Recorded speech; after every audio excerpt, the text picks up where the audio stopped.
Men have a complicated system. Number two, the age group of men. Once you enter an age like 40, things change. A statistic was conducted recently in America, and if you look at a child of about 4 or 5 years, when they want to urinate, they will stand, they say, let me draw S in the air. The urine will go right in the air and then come down. It tells you that the prostate of that child is very strong. But a man of my age cannot stand and draw S in the air. It means the prostate is failing. And prostate equally develops to cancer based on the kind of things we consume. Men have a complicated system from 40 and above. A woman cooks a pot of soup and put 19 Maggi inside. Maggi is not the crayfish you see on that paper. Maggi is a chemical formed in Switzerland in the 18th century by a Swedish scientist. It's a chemical. That thing you see there, they say it is crayfish. It's not crayfish. It came to replace a particular vegetable and dry fish that was used in those in Africa. So that thing is a chemical in a Swiss lab that was fabricated and sent to Africa.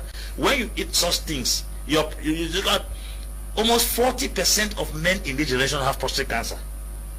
And that Maggi, they use what they call formol, that they use in formalin in the mortuary. In the mortuary. Yes. That means your husband is eating dead.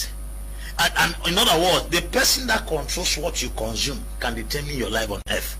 When laziness locks into a house and women cook what is easy, not what is healthy, is dangerous. Number two, when your husband increases in age, it is your responsibility to decide what he eats, because what he eats from that age will determine if it's going to last or long. The last thing is this: women have not bothered to take time to study what is healthy.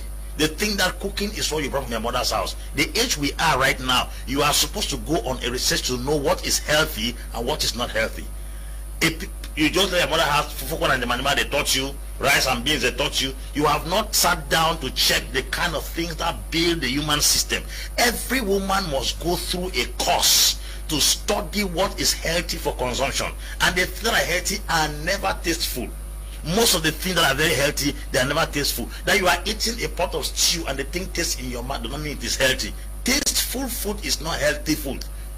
And that is where you see most women have not bothered to understand that to calculate on what your children or your husband eats is a whole course on its own. You have to sit down. There are books in bookshops that talks about things you have to eat, the kind of fruits, the kind of nuts you have to eat. Women have to do and introduce that. I sat in a conference that nutritionist was teaching. She said she has developed an attitude where some Fridays in her family they don't eat anything. It's only fruits. Only fruits. That is Madam Agnes Balinga. She used to teach in JHST. Yes. JHS Mama taught us in that seminar how he has built the children in such a way that on some Fridays they don't cook anything in the house. They drink just water and eat fruits. That is to detoxify your system.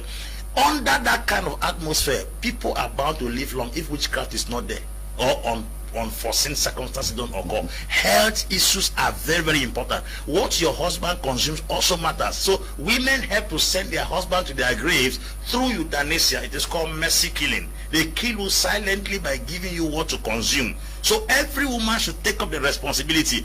Being educated as a banker, an engineer, an accountant, a pilot does not make you a specialist in nutrition. What keeps your husband alive is not your profession or your money, it's what he consumes. So go and study what is healthy food, not easy food. That is to be taken into serious consideration.